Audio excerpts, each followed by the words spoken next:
place. Da-na-na-na, Mac and Perry. Go live to create. Da-na-na-na, Mac and Perry. Invite you to stay. Hello and welcome back to Tell Us Story Hives on location in Lloydminster. We're at the Fireside Instruments workshop where the magic happens. My name is Daniel J. Perryman, local theatre and filmmaker based in Lethbridge, Alberta. This is my co-host, Michael Bartz. I make short films and podcasts about environmental sustainability. And this is... And I'm Randy Glynn, luthier and owner of Fireside Instruments. Yeah, thank you so much for taking the time and energy to meet with us and for inviting us into your workshop here. It means a lot to us. Yeah, thanks for coming. I'm very excited to do this with you guys. Yeah, absolutely. And yeah, the first thing we usually do is just a bit of icebreaker games, just to get to know each other a little bit. And so we usually start with some trivia. How are you with trivia typically? Well, I'm not great with names, so we will see, I guess. We'll see how it goes. Yeah. That's all good. And we've also prepared trivia for each other, so you'll get to see us squirm a little bit too. So our first piece of trivia for you is, once upon a time, Lloydminster operated as two separate municipalities with an Alberta side and a Saskatchewan side. In what year did they join together? It's multiple choice. A, 1930. B, 1900, C, 1880, or D, 1958? Let's go with 1930. A, you got it right. You Absolutely. Go. Yeah. May 20th, to be specific. This is what the internet told us, so there you go. Purely a fluke. Yeah. I'll take it. Yeah. Awesome. And I believe you have a piece of trivia from Michael, so that first piece right there. And I'll let you give that a read. And we'll see how well I know Michael. You'd think pretty well at this point, but sometimes not so much. Yeah. So my creative practice revolves around building custom guitars. Michael's dad is a musician and has built a part for which of his instruments? Is it A, his stand-up bass, B, his acoustic guitar, C, his electric bass, and D, his bouzouki? Oh, okay. I only just heard that term, the last one, D, recently, so I don't think it's that one. I'm going to go with the stand-up bass.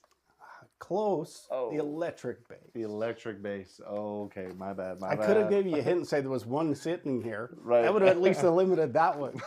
That's fair. Nice. I believe that Michael has some trivia for you. So we'll see what that is. All right, Randy, I'm going to do some flag trivia. The flag for the city of Lloydminster has a plant from each province prominently displayed. Which plants are they? Is it A, the Rocky Mountain goldenrod and prairie crocus? Is it B, the western wood lily and Saskatoon berry?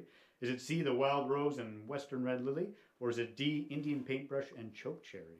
Well, thankfully there's only one option with the wild rose, so I'll go with that one because that one I actually knew. Absolutely, yes. C, wild rose and western red lily. Yeah. If you had two options there, I was in trouble. But, that's fair. That's fair. At least you admit it. That's super good. Yeah. Awesome. And I have prepared some trivia for Michael there, so I'll let you give that a read, and we'll see how well Michael knows me. Yeah. So I've made many guitars in my time, and Daniel has yet to order one. However, he currently owns a Stag branded guitar. What's the model? Is it A, an acoustic dreadnought, B, a classical, C, an acoustic electric dreadnought, or D, a 4-string bass? Oh, well, we're always talking about this as we're hanging out. Guitars. I know it's not a bass because it's definitely just a regular guitar. I guess I'll go with B. What was B? B was a classical. Sure. No, it's an acoustic electric dreadnought. Yeah. Wow. Or at least that's what I could find when I tried to look it up. So I hope that's accurate. Yeah, no. Awesome. That's all of our trivia. Trivia is done. So yeah, we'll move right along to our this or that game. So we'll just pick stuff out of the hat here, see what we get, and just see what our preferences are, and we'll all answer, and yeah, see what we get. I'll let you do the honors and pick something at random and just give it a read. Oop, gotta grab one. Wine or beer? Wine or beer? If you drink, of course. Maybe you don't. But I think for myself, I would go with beer. I love a good Guinness. And just, yeah, Guinness with a group of friends is always a good time for me. So I would definitely say beer. How about yourself? Well, I got probably the corniest answer. It depends on the wine and depends on the beer. But probably a beer. Yeah. Probably. Nice. Have you always been a beer person? No. I actually much prefer like the small batch, local pubberies and yeah. Okay. I'll throw it to Michael here and see what his preference would be. Yeah, I think if I had to choose, I'd probably say wine. Yeah, nice wine with dinner is always lovely just to sip on. Not as much of a beer person, but yeah, every so often if it's a hot summer day maybe, but I'd probably stick to wine. But I'm definitely not a wine snob. Just whatever, something red, something delicious. Yeah. Nice. Awesome. I'll pick something at random. We'll see what we get. Early bird or night owl? Oh, I'm definitely an early bird. Really? Yeah, even on the weekends. Like my internal alarm clock goes off at 6 a.m. and I'm like, oh, already? Anyway, yeah. Early Force bird. of habit, I guess, right? Yeah, is that like just from work usually? Yeah, I'm always up somewhere between 5:30 and 6 o'clock, right? So I enjoy staying up late. My body doesn't enjoy it, Right. but so yeah, I think my internal clock says no, you're an early bird whether you like it or not. Right. That's super fair. Yeah, that's super fair. I'm going to throw it to Michael because I think I know what his answer usually is. Yeah, it doesn't change this one. I'm a morning person as well. I just like getting up early and having an early start to the day. And I'm usually, if I sleep well, I'm just ready to go and quite awake. So always a morning person usually. And yourself, Daniel? I am the opposite of you both, unfortunately. I am a night owl, and I've always been that way. I don't know. My brain starts racing in the evening, and it's very hard to shut it off. So I end up being a night owl. Yeah, I can appreciate the whole brain not wanting to shut down piece. Yeah. Awesome. I will let you pick the next one. Let's do a couple more and see what we get. Lake or ocean? Well, since how my wife and I really love scuba diving, I'm going to have to say ocean. While the lake is way more accessible for us, I mean, let's face it, we're not near any ocean, Sure. especially tropical. Yeah. Love it, right? What was your last experience with the ocean? You went scuba diving? Yeah, well, wasn't the last one, but probably our favorite one was the trip we took to Cozumel. Down in Mexico, and we were there for 14 days and did like 14 dives while we were there. It was amazing. It was such a good time. Yeah. Had you ever seen the ocean like in that way before? Yeah. Nice. Yeah. Originally, I'm from Newfoundland, so I grew up on the ocean. But let's face it, that part of the Atlantic ain't anything like a tropical ocean. Yeah. You don't want to take a dip in that thing. It's cold. It's more like a nightmare. I feel like it would be, right? Well, it's beautiful and all, in its own way, but I mean, it ain't like the tropics. That's for sure. Right on, yeah. I think for myself, I usually go ocean. There's just something, incredibly powerful and yet mysterious about it. So that would be my answer. How about you, Michael? Yeah, I'm gonna say lake. As much as I enjoy going to the ocean and experience it, growing up in Alberta near the Rocky Mountains, spent a lot more time near lakes and do a lot of hiking and camping. And it's one of my favorite things to just jump in a mountain lake, and it's freezing cold and it's always refreshing, especially after hiking for a long day. So definitely choose that lake. Have you ever done it first thing in the morning? Good question. Probably not. If it was a little too chilly out, usually kind of by midday or so. But I have done it like when it's like snowing and or raining. So it's not, the weather isn't always a factor. Yeah. Fair enough. Yeah. Awesome. We'll maybe do one more of these, and then we'll move swiftly along. Rich or famous? If you had to pick one, what would you pick? Rich or famous? I think I'll go with the money, Frank. Famous, I'm not one for the limelight. That's not me. Money allows us to do the things we want to do and have some fun. So I think I'd go with rich. Yeah, I would be in the same boat. I don't know. Maybe there is a use to fame in some weird way. I don't know what that would be. So yeah, I would take the money and run. Yeah. How about you, Michael? I'm going to switch it up and say famous. Why not? Okay. Like and subscribe. No, yeah. But Yeah, I don't know. I thought I usually say rich. But yeah, imagine if you were just like really well known. They wouldn't even really need money because people would buy you drinks, they'd buy you dinner, connections. I don't know. That could be interesting to be not super famous, but just enough that people know you when you show up. So yeah, maybe famous this time. Fair enough. Fair enough. Awesome. Well, I think that's enough of this or that, and we will dive into our tumbling towers here. Just to go over the rules, typically you cannot take from the top 3, but if you want to or need to, you totally can. We'll plop it back on top there once we pick one, and yeah, feel free to feel around and just try and find a loose one like that, and I'll let you do the honors, and each block corresponds to a question. So feel free to go first. Corresponds to a question. Yeah, just an open-ended question, and we'll all answer and just see where the conversation takes us. Yeah. Nicely done. Number 1. Number 1. Amazing. Awesome. Right. Our first question is, what brings you joy? Brings me joy. Yeah. Oh, so many things. In relation to this, like in relationship to Fireside and music, I've always loved music, always. It's always been a part of me. Not a great musician, but love music.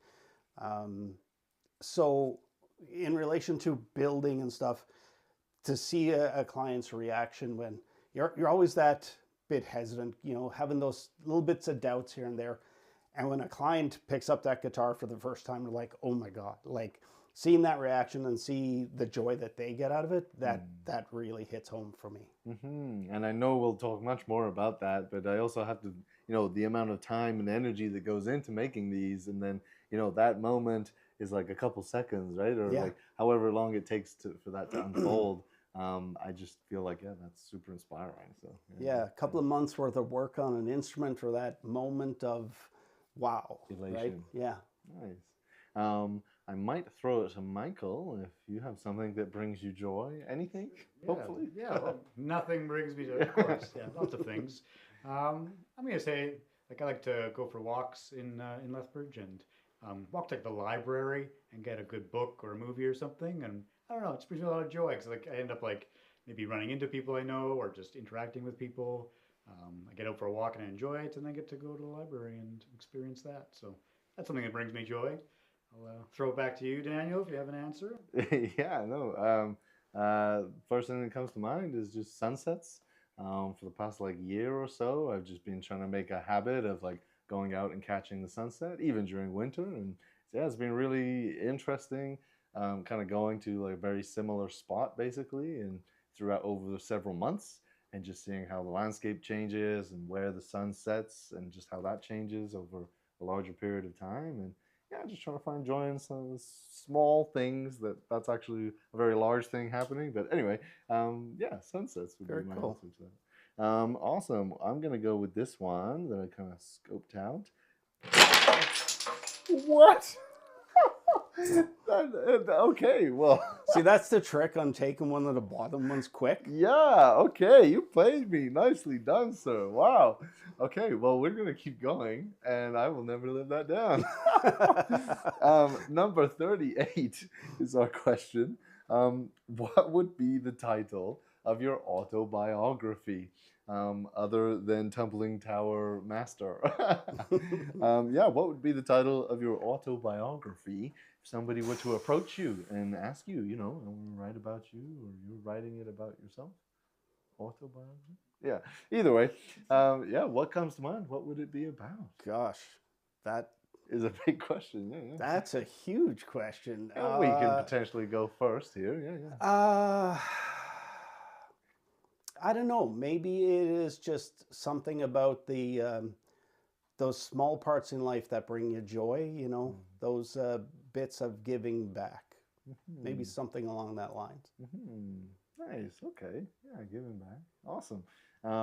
Michael, does an autobiography come to mind for you? Yeah, no specific title right now. I'm still working on that, but yeah, something around like slowing down and human connection and local community too. Yeah, I'm spending again a lot more time in Lethbridge, my hometown, and yeah, the connections that making there.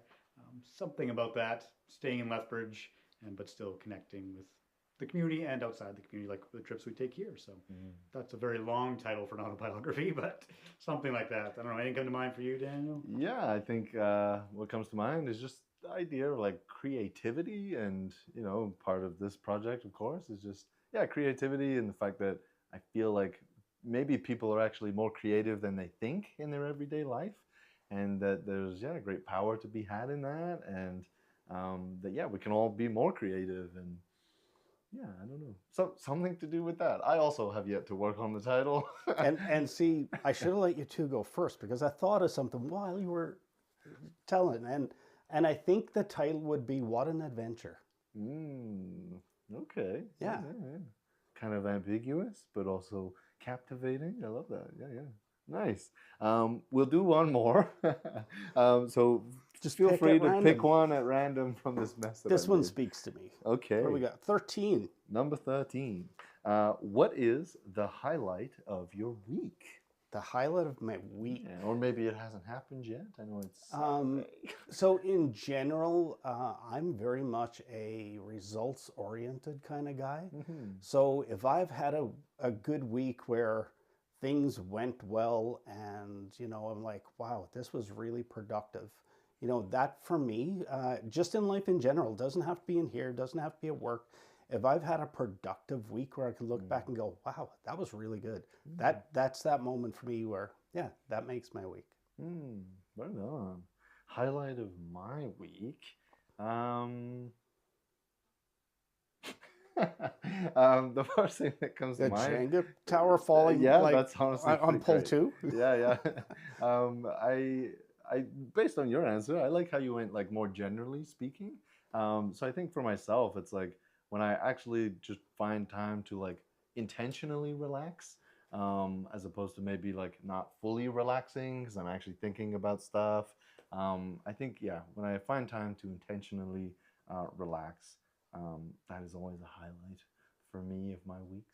How about you, Michael? Yeah, I would say again, more generally, not sorry this week, although we've done lots of that this week, is something I find really always meaningful and impactful is like really good conversations with people when you put down the phone and you can just talk for hours. And I've got several people that I sometimes connect with, and we'll grab a coffee, and hours will go by, and it's just always the highlight of my week that we get to catch up and you haven't seen each other for a while, and to just connect, and it's great. And usually coffee is delicious, so that's always the highlight. Nice. Right on. Well, this has been an eventful Icebreakers. So thank you so much for your time and energy here. You're very welcome. And I'm super excited to dive into your interview that we'll get to next. So awesome. This has been Tell Us Story Hives on location in Lloydminster at Fireside Instruments workshop here.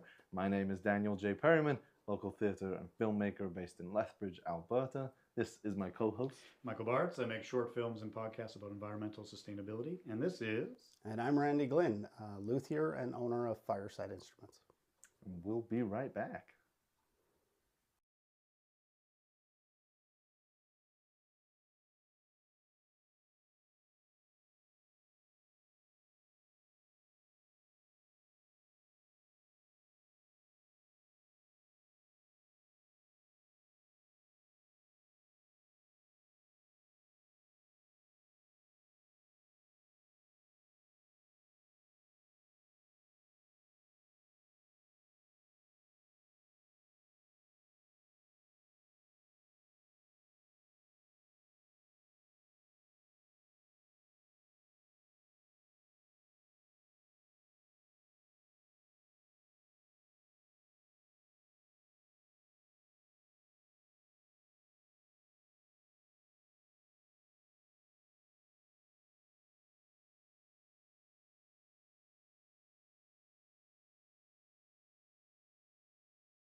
Hello and welcome back to Tell Us Story Hives on location in Lloydminster.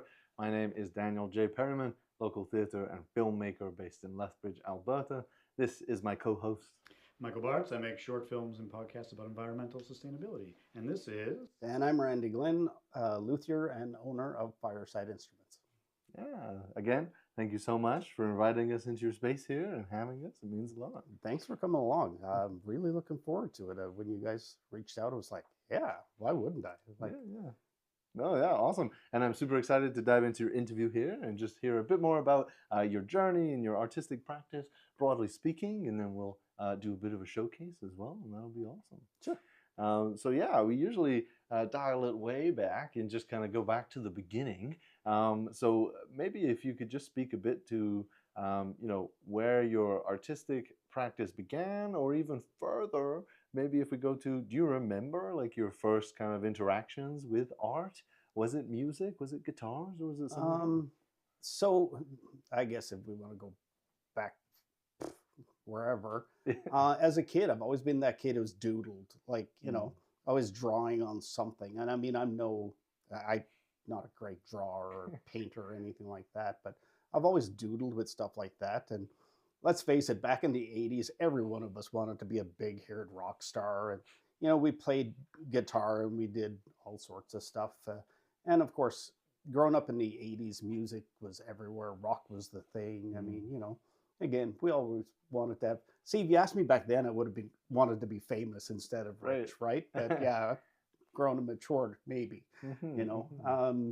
So yeah, I like picking up a guitar back in the 80s and learning to play, and it was it was great. As I played throughout high school and got out of high school, I actually picked up a bass and loved the bass. Kind of turned into a bit of a passion of mine. I've never been that front runner. I've never enjoyed the limelight, as I mentioned before. Being a lead guitarist wasn't for me. I like that rhythm part of music, and so yeah, when I picked up a bass and started playing, I just loved it. Yeah, and so just before the bass, though, you'd mentioned kind of getting into guitar initially. Was that like your decision? Was it from your folks or guardians? How did you pick up the guitar in the first place? Yeah, that all came from me. My family isn't a musical family by any means. I didn't grow up in that household where everybody played an instrument or sang or whatever. Not big in our household at all. So that was just me hanging around with friends and listening to all the cool music and just wanting to be part of it. Yeah. And did you get very far? I know that some people, they start an instrument and then they maybe give up on it right away. Were you like fairly committed or disciplined at that time, or not really? Back in the 80s in high school, like we were playing all the time, but I mean, just for fun, nothing ever came about it, right? I mean, the best I did back then is we had just a little garage jam band that we'd play with from time to time, and that's about as famous as that got. So so yeah. No, that's fair. And then so then you got a bass in your hands and kind of found that rhythm aspect of the music. Yeah. Did you do any shows with that? No, not back then. No. Even to today, I still haven't played any shows. I played bass for maybe 3 or 4 years. At that point, I was in school. A poor student, needed money, got rid of it, and before long, had moved to Lloyd and had a family to deal with and stuff. And music really got set on the back burner, at least the playing of music, right? Yeah. And so if we like fast forward then a little bit, when do you feel like your artistic practice really began? Was it with music, or was it with the creation of guitars and instruments? Actually, I'd say it really started to settle in when I became a carpenter. I worked about 20 years in construction, done everything ground up in residential stuff. Really loved the fine woodworking, loved the finish end of things, kitchens, a lot of the fine detail. I did framing, I did all that, drywall, whatever else. And it kind of feels like grunt work. And don't get me wrong, the guys who do it are talented and great, but I preferred that fine detail of, you know, you frame a house, if you're out a quarter of an inch, everybody's very happy. Finishing work, if you're out a quarter of an inch, it's horrible, right? Right. You know, so I mean, you know, in finish, just like as in guitars, I mean, we measure things by like a half of a millimeter, you know, so that precision is, that precision is where those details come out, right? So yeah, it sounds like that's where like the craft is for you almost. Like, for me, yeah, for sure. You know, I like at the end of the day that you look at something and go, wow, I did that, right? You know, so it's one of those things, in my opinion, that not everybody can do, you know, and I'm sure not everybody want to do it, but you know, there's quite a skill to it, and it just doesn't come naturally to everybody. I mean, it takes some time and some work to get to.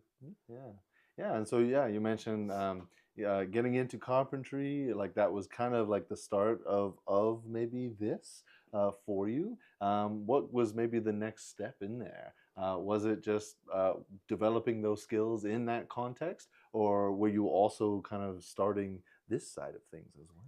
Well, actually, Fireside didn't come about until 2020. I think it was the year. I'd have to go back and have a look for official, but you know, I got out of construction quite a few years before that, and it was you know, us just hanging around the house. Our kids had all finally moved out. We're empty nesters, starting to get a little more free time, not chasing kids all over the place, you know.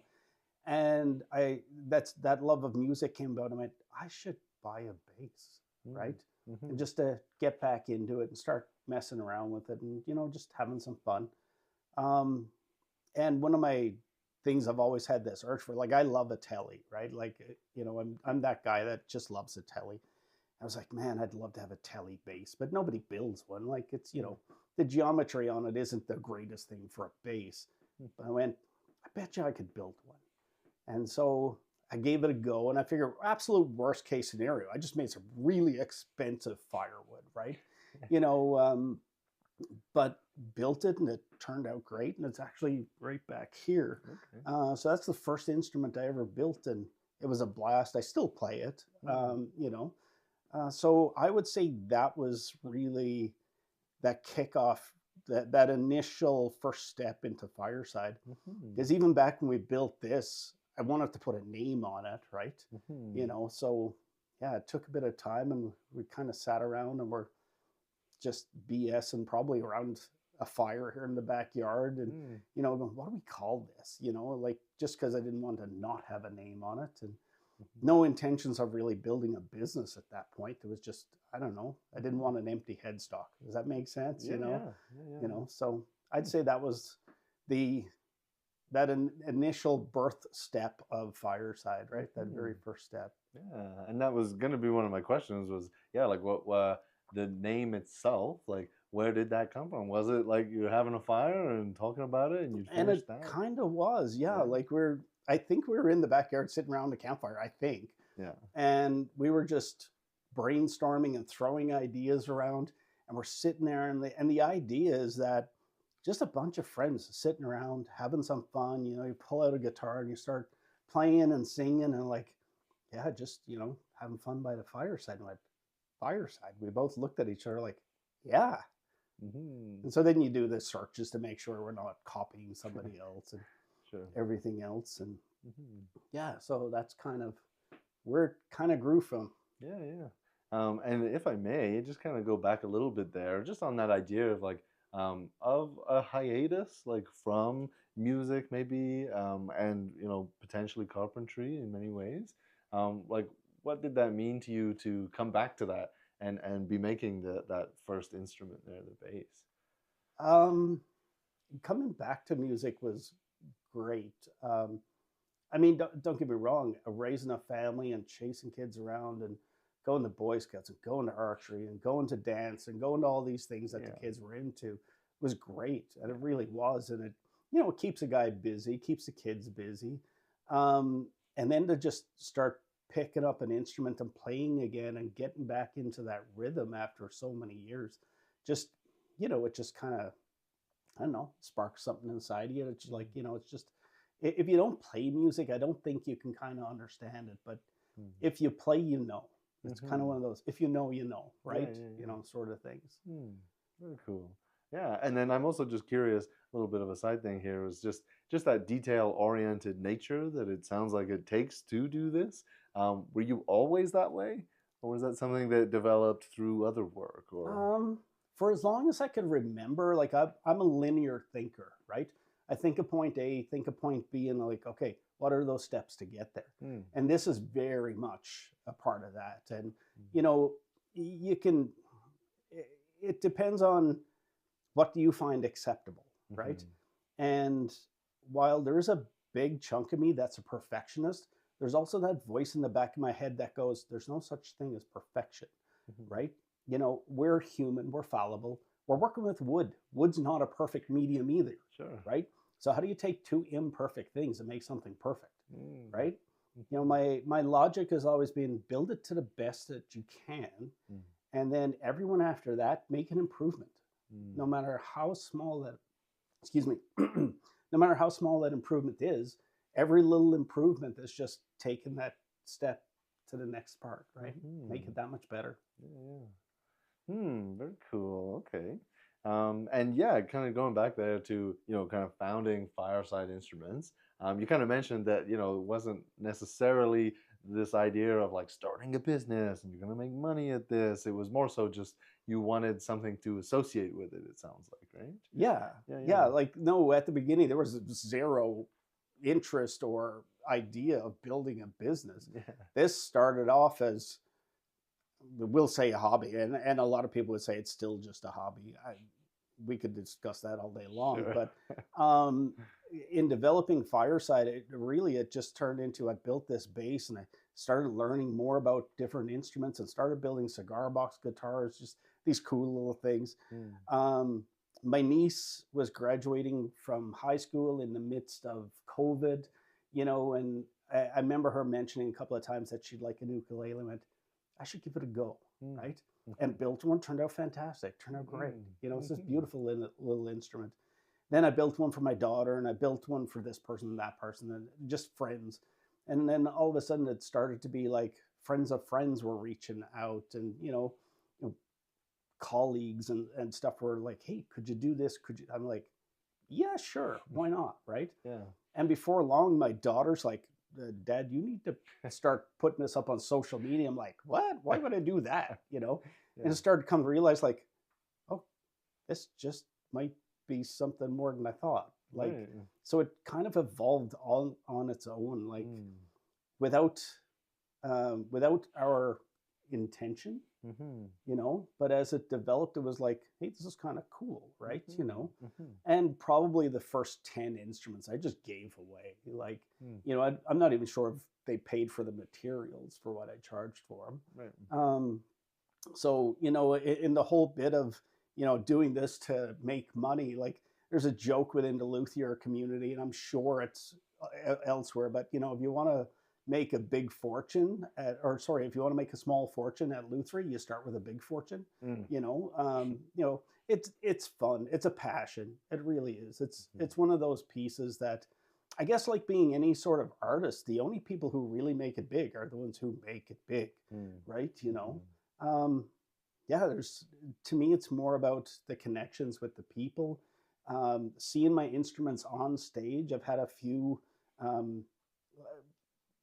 more famous musicians playing them on stage, and to see it up there and see these guys who you look up to playing your instruments is like, wow, it's just it's a very cool thing.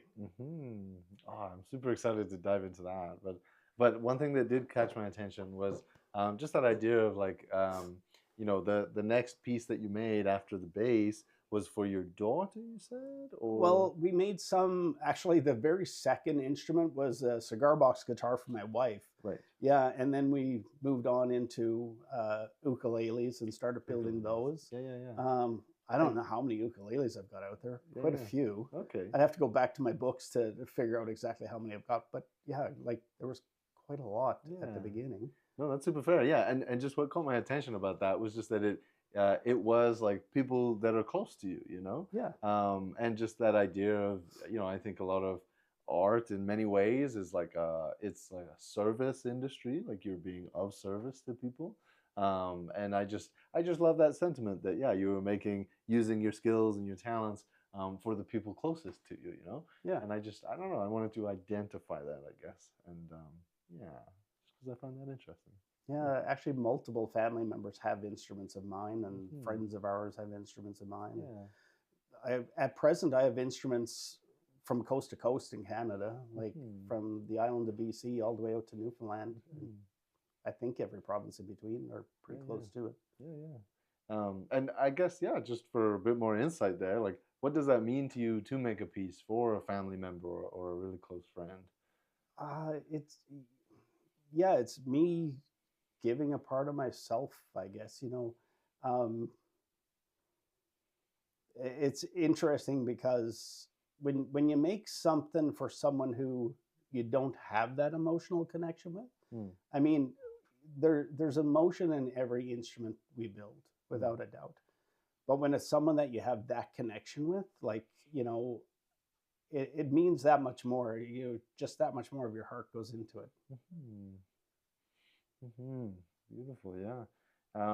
And then also, yeah, like on the flip side of that, you mentioned, you know, you've had the opportunity to make instruments for some awesome people and seeing it on stage like that and being played and hearing the music come from it.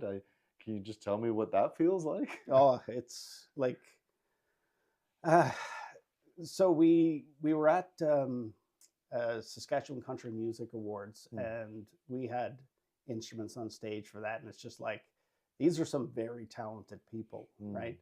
And to see our instrument up there, like, I get a call going, this guy's instrument just broke. Can you bring one over? I'm like, I'll be right there, right? Right. So you grab an instrument, you quickly make sure it's in tune, bring it on over, and to see him on stage playing is like, wow. And afterwards, like, thank you so much for loaning that. This is an amazing instrument. Like, Hmm. hearing that feedback from someone of that caliber is just phenomenal. It really Mhm. is. Mhm. I've got a few gigging musicians out there who play the instruments, and they hear their feedback to come back that, like, wow, man, like, I can't believe that this thing plays as good as it does and Mhm. sounds as good as it does, right? Mhm. So, I mean, everybody knows who the big three are, Fender, Gibson, Taylor, so many others, right? Mhm. And I mean, yeah, sure, they're mass-produced instruments, and they do well. I mean, they Mhm. really do. I mean, you can't deny what they've done for a business, right? Mhm.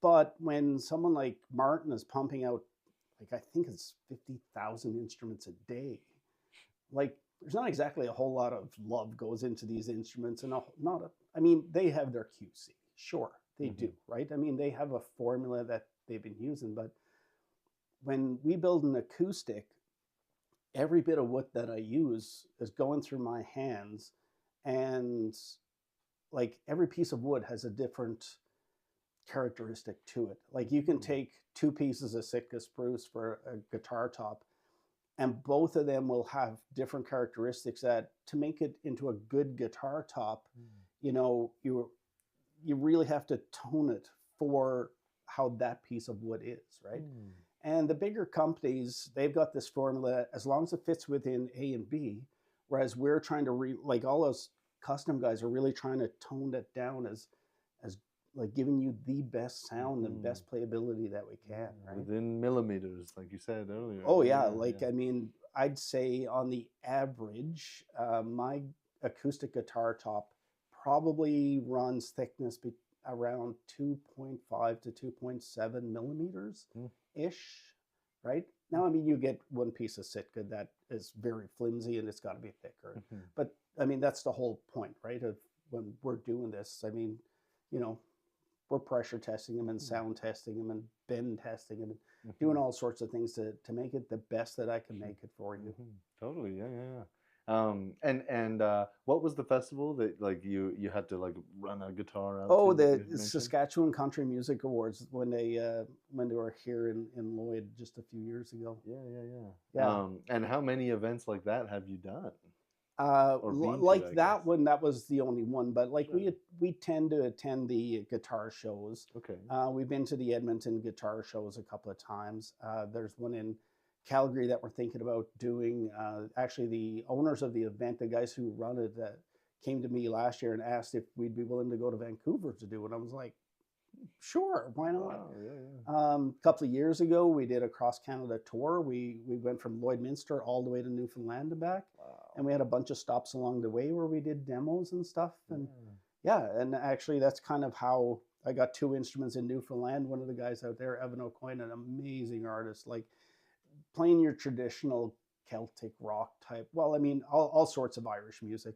And he's got my guitar bouzouki out there. And he also reached out and was like, hey, man, I got an idea. What do you think about this? And we built an electric Irish bouzouki, which doesn't really exist, right? You know, so we kind of engineered that from the ground up. And it's just, yeah, just a great instrument. Yeah. I'm super excited to hear more about that. Maybe in the showcase for sure. But that road trip itself and the opportunity to go and do that, how did that come about? And like, what were some of the most memorable things about that journey aside from getting to meet with the artist and connect like that? Well, for us, it was really a twofold trip. It was our 20th wedding anniversary, or 25th wedding anniversary, sorry. Yeah.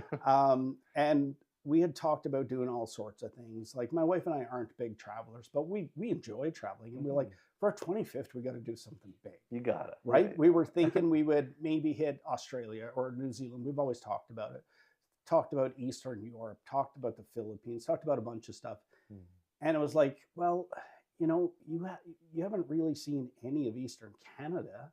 And so we started talking about the possibility of doing a road trip and seeing the entire country. So we actually bought a camper van, and we've since sold it, but we bought a camper van. We're like, you know, this is an opportunity for us also to not just see the country, but to see a lot of the people and connect with a lot of the people. So we had multiple stops along the way. One of the coolest ones was at a cider company in Ontario.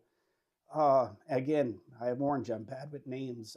I can't remember the brand of it, but we did a demo day there, and people were coming through and met quite a few people, and we put it up live and stuff on Facebook, and people actually came just to see us and see the instruments, right? You know, popped up this event, and it was really cool. Like we saw people in Newfoundland, we saw people all over the place. Oh, that's super cool, and it's actually harkens back to something you mentioned earlier about, like, you know, just that each piece of wood that goes into a guitar, like you're putting your heart into these pieces, and trips like that, whereas for, you know, your marriage, and it's like it just sounds so close knit, I think, and I just get the sense of like, yeah, your heart is really in it, and it's kind of very closely associated to things like that in various ways, and I don't know, I love that. So that's really cool. It's a very personal connection that I get with my clients. Like an awful lot of these people are like friends to me at the end of this. You know, we've been talking for maybe upwards of 2 years from when they first start talking about an instrument until we get to them in the queue, and then we start building an instrument. And I mean, to the point of they if they have the opportunity, they come to the shop and we pull down all the woods and we start picking through each piece of wood that's going to go into their instrument. And, you know, we discuss the pluses and minuses of each piece, and, you know, what tonal factors of mahogany as opposed to rosewood, or Sitka spruce as opposed to Engelmann spruce, or all those pieces. Even in an electric, I mean, while the wood isn't the biggest factor, everything you do with an instrument affects the tone, how it plays, how it feels, how light or heavy it is, you know. So, I mean, if you really wanted a light electric guitar, I'm not going to suggest we do a solid rosewood body because it's very heavy. Sure. Right? Yeah. You know, but I mean, if you are set on rosewood, we're like, okay, well, we can start hollowing the body out and lighten it up, and we can get it down to a very acceptable level. But if you want a solid body, right? Because some people just love that solid body and the resonance you get from it. Mm-hmm. So I mean, yeah, like that connection with the clients is very much like we're like this throughout the whole process, right? Like I'm very verbal. We communicate a lot. I've had clients like as I go step by step through the process, I'm sending pictures and we're constantly talking and we're discussing things. And you know, I've had clients who send all those pictures out and get like a book back. You know, like you can order a book online, right, of all the pictures and stuff. And yeah, so for some of my clients, it's a very, very personal thing, right? Yeah. And you know, that's always something that I'm super interested in. Like when you are doing custom work, is just like, you know, how do you is there a balancing act between, you know, what the client wants and what they're hoping for, and like also your own sort of like artistry and what you're interested in doing? Like, is there a balance between that? Or is it one or the other? Or yeah. Well, there's very much a juggling act. There, as with anything, like I'll relate this to building a car as an example. There are certain geometries and physics that you can't break, right? I mean, even a guitar, there's certain things that you just have to do a certain way if you want a very playable instrument, right? Yeah. You know, so I mean, if someone came to me and they want to build an acoustic guitar, but I want Pale Moon Ebony as the soundboard, I would very much try and turn you away from that, because while it's a very beautiful wood, if you want a very beautiful sounding instrument, that is not the way to go. Now, don't get me wrong, if it's a collectible piece for you and you're hanging it in a cabinet and it's not going to get played much, or especially not on stage or something like that, sure, we can build you whatever you want. But I mean, we would have that discussion to say, you know, I can build this, but it's not going to sound as good as, you know, any of the spruce tops, right? You know, so, and even the spruce tops, depending on what you want out of it and how you play, is really going to determine what I'm going to suggest for you, right? And when we lay them all out and you look at, these are the Engelmans and these are the Sitkas and all the other grades of wood, you know, you might find one that catches your eye, right? And you're like, oh, that's a beautiful piece of wood, right? You know, so in that instance, I'm like, okay, that's a great piece of wood, but here's what it's going to potentially sound like, or some of the limitations for how you play, right? You know, so. Okay. I guess I'm also curious about, you know, what have you not done yet, I guess, as far as instruments go, or what you're doing. I've always got some weird ideas running in my head of, we should do this, we should do that, or whatever. I design all my instruments, and I use Fusion 360, which is a 3D modeling program, kind of like AutoCAD, sort of. Produced by the same company. But anyway, the instrument that I really want to do is an archtop. And I want to build an archtop bass, which is, people will be like, why would you do that? Like, just because I want to. Like, you know, again, being a bassist at heart, right? You know, when I look at these instruments, I really think, how cool of a bass could I make out of this way, right? I've got a really cool build for a client coming up in the near future. We're going to build him what we're deeming a Phoenix. It's loosely based on a Gibson Firebird, but of course, Gibson's not a company you want to be copying. They sick their lawyers on you pretty quick if they find out. So while it's based on you know, a Firebird, it's going to be a really cool instrument. You know, also offering a slightly bigger acoustic in the very near future. We're going to be offering what we're deeming an F45, which is based on a Gibson J45. The styling is the same. Can I say it's bigger, smaller, whatever than a J45? I don't know, because I haven't really put it up against a J45 to go, hey, you know, it loosely looks like a J45. It'll be very similar in body size and whatnot, and but have our own headstock and our sound hole and you know, our own bracing pattern and a few things like that. So yeah, I've got a few coming up that, like, always wanting to dabble more and more and more, right? You know. Interesting. And another thing I'm curious about is just like geographically, like where you're located. It sounds like your work is across Canada, if not international, right? And just like, what maybe are the pros and cons that you find of being based in Lloydminster, and yeah, for your craft specifically. Well, on the bright side, there's not exactly a lot of luthiers around here, so people tend to travel to come see me. But I think I could have a much bigger clientele base if I was in a bigger city, if I was in Edmonton, Calgary, Toronto, wherever, right? But being in a small place like this, I mean, you know, it's cool. I mean, the people really appreciate the fact that they're like, I can't believe we have a luthier here.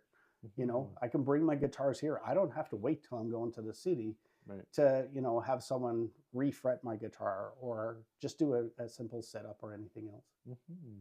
Nice. I know that we are getting close to the end of our time together here, but I guess I'd just be curious, like, what is a non-arts skill or a skill not related to your work here that you've maybe had to develop while, kind of developing this business? Trying to run a business is fun to try and figure out.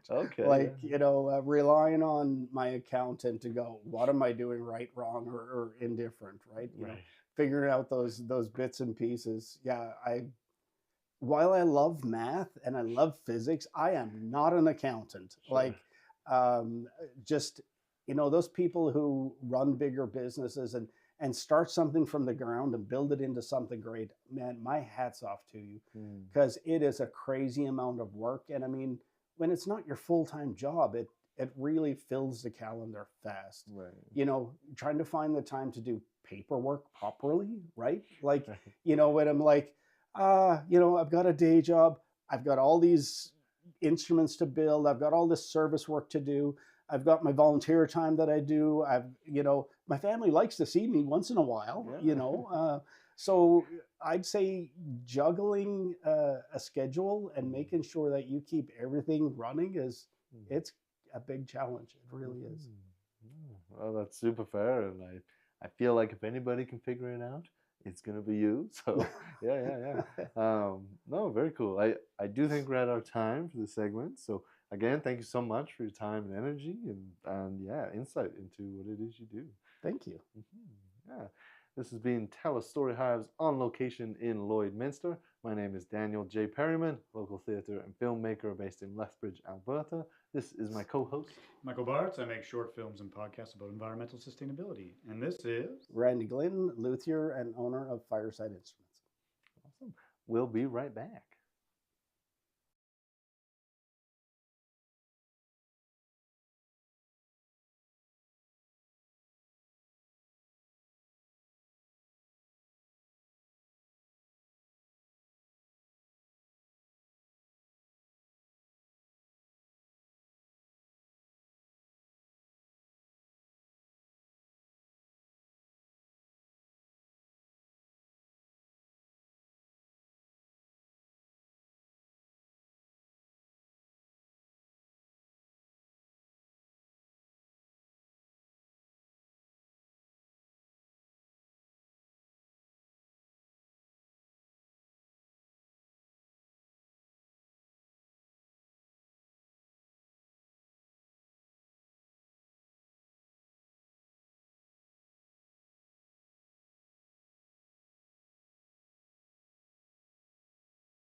Welcome to Tell a Story Hive on location here in Lloydminster.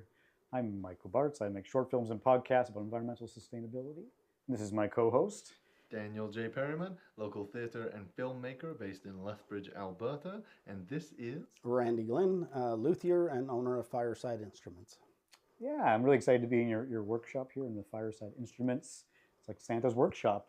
There's so many things going on. Yeah, I enjoyed your feature with Daniel, learning about your artistic journey and Thank you. all that good stuff. It's been a really fun conversation. So yeah, this is kind of the showcase, and we can get maybe even more into some more details around the pieces you make, maybe the stories behind them, things like that. One thing I'm curious about, Randy, you said that you're a luthier. Can you maybe explain what that term actually means? Sure. And you know what? You might ask 12 different luthiers and they might give you a slightly different answer. As a luthier, there isn't a governing body that says, like, I'm a journeyman carpenter, right? I mean, there's a governing body that says, yes, you are, or no, you're not, right? With luthiers, there really isn't. Because let's face it, there's probably an awful lot of carpenters, plumbers, electricians across Alberta. How many luthiers? Probably not very many, right? So to me, what does it mean? It's a person who builds, creates, adjusts, does restoration work on stringed instruments. Someone else might give you a slightly different version of that. There are lots of people who work on guitars, like you'll have guitar techs, right? They don't necessarily build anything, but they work on them, right? And I think the distinguishing factor for me is that, we build, right? So we create from the ground up an instrument. A lot of it is based on what people before us have done, right? Ford didn't just come out of the blue with, hey, this is a brand new vehicle. Like, everything they build is based on what's come before, right? And we tweak it our own way, and build processes are different for everybody. What I think is the most important thing in an instrument might be different from what you think is the most important thing, and those pieces are all very personal. But for me, yeah, basically it's just someone who builds stringed instruments or works on them, and Yeah.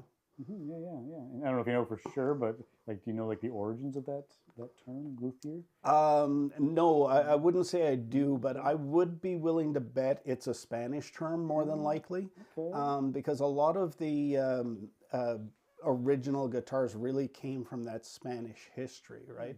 So yeah, I would be willing to bet. Please tell me I'm wrong in the comments, by all means.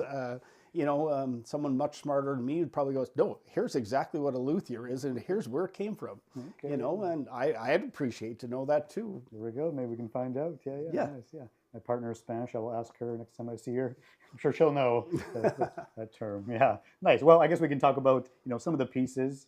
You were saying that every piece you make has a story. So I'm really excited to learn some of these stories and maybe talk about the pieces themselves. Maybe let's start, if you feel free to pick it up. This piece kind of in the middle here. And we can talk about it. Yeah, so this one in particular, this is one of our junior model Braza guitars.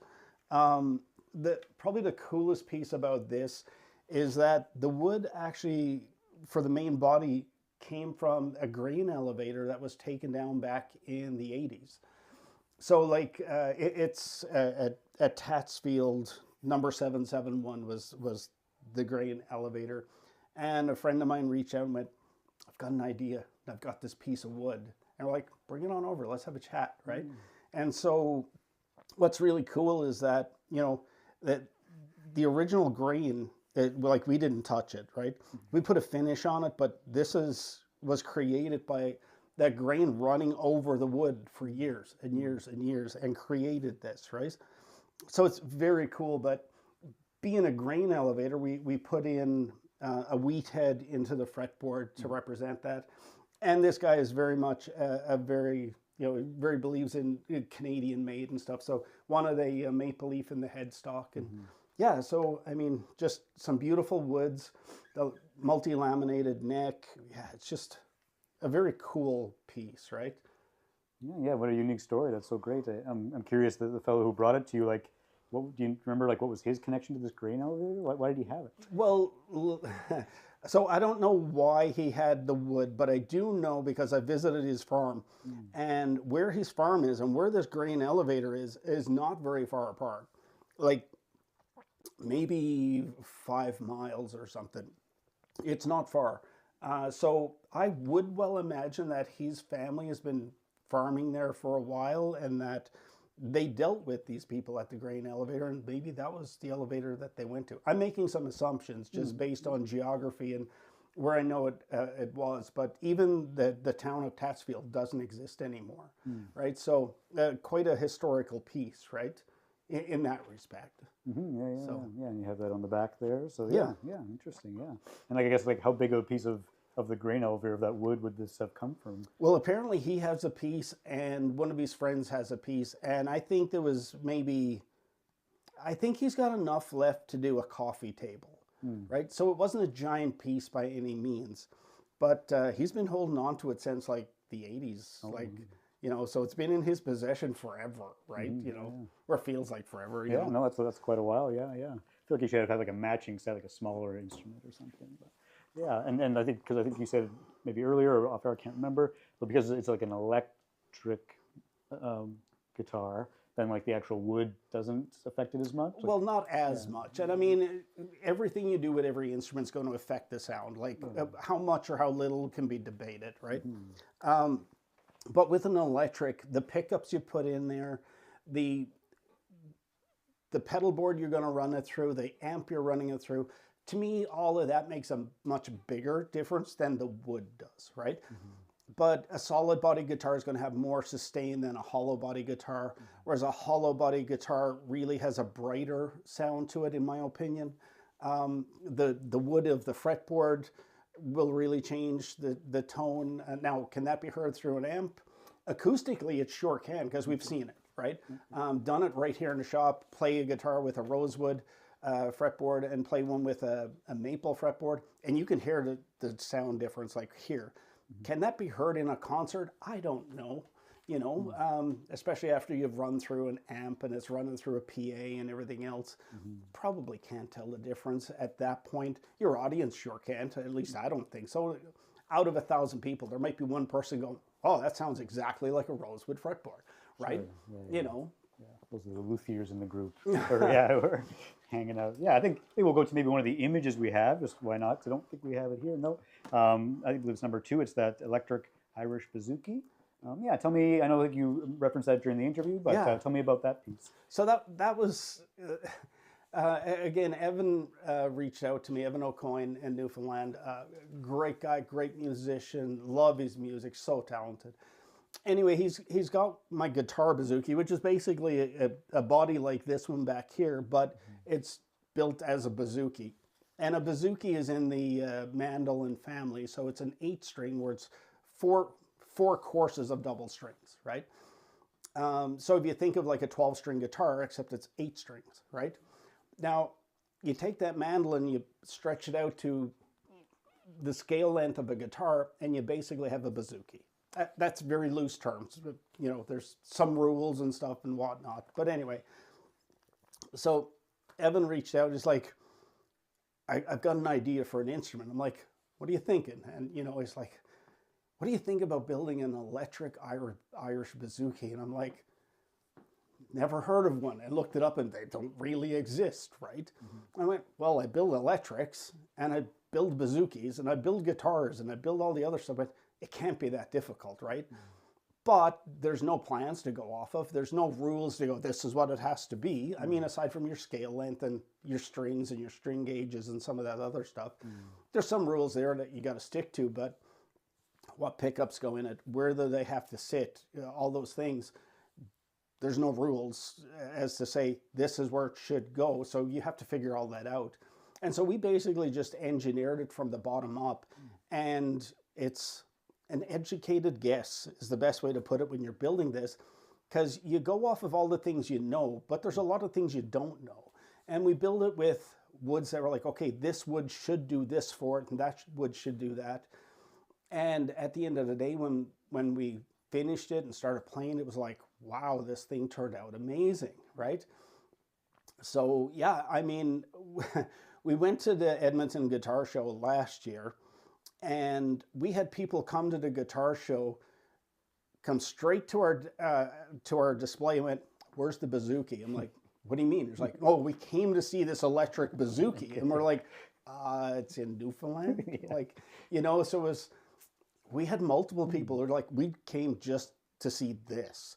We're like, apparently I need to build another one. Yeah. Right? So yeah, it's such a cool instrument. I didn't think I was going to love it as much as I did. I was like, yeah, like it's cool and I've really enjoyed it. But after we played, it was like, oh my God, like just a fun instrument. And it looks cool. It looks different.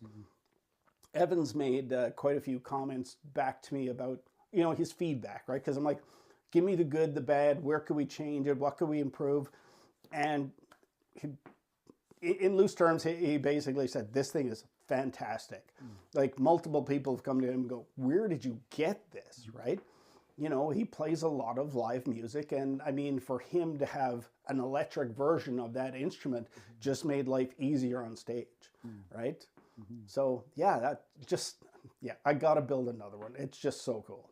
That's awesome. Yeah, I love that story. And yeah, I just love that like people came to that show just to see the bouzouki. And yeah, and I think, just that idea of like creating something that just maybe hasn't existed before, and how unique that could be. Yeah, it was, as bad as it sounds, it was a little disappointing for me to not be able to put it in their hands and go, look, right? It was kind of like, oh man, I didn't realize it was going to get that kind of reaction, right? So yeah, it's on the list of things to do, but the list isn't exactly short. Yeah. So yeah, fair. Yeah, I mean, it would take a while to get to it. And if you made another one, do you think it'd be like, would it be similar enough, or would there always be little differences between one to the other? Well, everything you put into it is going to be a little bit different. Do you want it solid body? Do you want it semi-hollow? We built his semi-hollow, and I was really worried it would get neck heavy, but it didn't, right? So it balanced very well for the size of it. So keeping it as light as we can, and still having, that good balance is quite important. So the wood choices might be a little bit different, just because I don't know if I want to build the exact same thing I built for him. And I mean, I can even pick out the same woods and they're going to look slightly different anyway, right? Yeah, makes sense. Maybe we'll go to another like one we have in person here for you to talk about. I'm going to give it up to you to maybe pick one that has another story you'd like to share. So I'll pick out our parlor. So this is a small-bodied guitar. Okay. And this I actually built. I'm going to get emotional. Weird. Anyway, I built this for my wife for her 50th birthday. Wow. Anyway, I think I'm going to get emotional.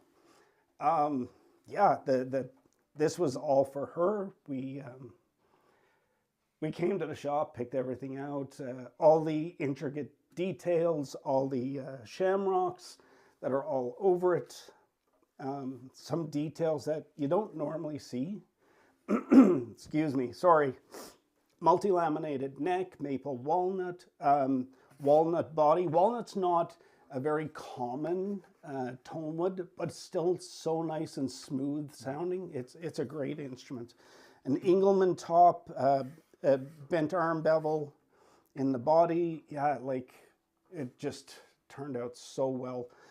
We actually had a couple of our instruments at the Vic Juba, and Jason McCoy and his team were there, and he actually played that one on stage, but we brought this one into the sound room, into the green room, sorry.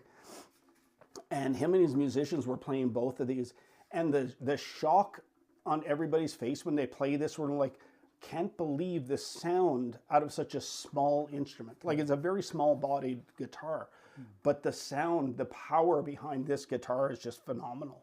It really is. Like, it's just, yeah, it is definitely one of our, it's that one that turns your head to make you go, holy, like, just, the sound is just so amazing, right? So, yeah. Yeah, I love went into that one for sure, yeah. I can't imagine that one's going anywhere anytime soon. I don't think so, yeah. Does your wife play at all, or? Is it not as much as I'd like her to play, but yeah, she, she dabbles from time to time, and Yeah, nice. Well, that's good stuff. I think maybe we'll go to one more image. Why not? What should we talk about? Maybe the like in process, like the arch top. I believe was number 3 on our list. Tell me Yeah. about what's going on there. So that's the archtop electric base that I alluded to earlier. Just something engineered out of my head. Did some reading on archtops and some designs and some engineering behind them. And so anyway, yeah, I just sat down in Fusion and started doing the work and started getting the design together. And it's not fully acoustic, but the top and back are free to vibrate as they should, right? So it's almost a hybrid instrument, you know. I'm not aware of anyone that makes archtop basses. And I'm sure a lot of people would go like, why would you? And my opinion is, why not? Let's give it a try, right? You know, we will see how it goes. I'm pretty excited to try it. We've gone with some interesting hardware on it. Technically speaking, it's a mid-scaled bass. So a long scale would be 34 inches. A short scale like this one here would be 30 inches. And we've designed it as a mid-scale. So it's 32 inches for scale length. And that's basically from your nut to your bridge. Very loose terms. But with that, what we've done is we've actually designed it so that you use full-length strings on it. Because mid-scale strings, there's not a lot of choices out there for what are available. Like, you know, if you're to go to a long scale string, there's so many varieties. Like you can get that, there might be hundreds of different options for strings. And so wanting to keep that option open that people could put any type of string on there they want, we went with building it so that the scale length of the instrument is 32 inches, but how the strings mount and the headstock and everything actually works out to be that you can put full long scale strings on it. So I've done the same thing with the 333 back there. Okay. So again, another medium scaled bass, but it takes full scale strings. So just one of those engineering pieces that it probably takes way too long to figure out to, you know, because you can't just go off of one string of how that one particular string is built. You need to figure out, okay, how are most of these long scale strings built? Because with a bass string, the winding will extend or be shorter on either end of it, depending on the scale and the manufacturer and how they build and everything else. So to try and find something that will take the vast majority of those strings and still work properly and give you the tone quality you want, that takes some time and some challenges, right? So yeah. Like a puzzle that you have to figure out every piece. Yeah. No, that's great. Yeah, I know we are at our time here for this conversation. I know we put your website. We can throw that up. It was a really nice website. We want to show people that and show off what's going on there. Yeah, I guess as we're showing them that, I guess, yeah, where can people find you and your work?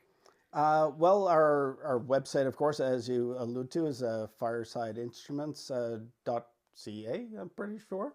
You know, but we're also on Instagram and we're on YouTube. We tend to actually probably update YouTube more than anything else. Can't put a lot of details into Instagram, so it's mostly just some pictures or short videos or things like that. Interact with people quite a bit on Facebook.